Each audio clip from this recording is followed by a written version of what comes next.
Ini adalah koleksi juga dari kami, namanya tanaman konfrei.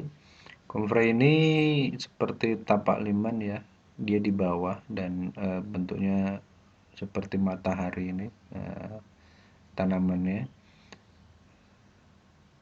Tanaman konfrei ini biasanya digunakan dan diresepkan untuk orang-orang yang mempunyai gangguan pada lambungnya seperti tipes, kembung, dan juga bisa digunakan untuk rematik.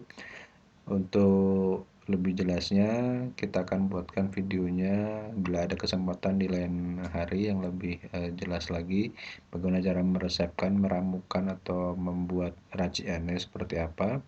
Untuk itu jangan lupa subscribe, like, dan komentar bila ada yang perlu ditanyakan.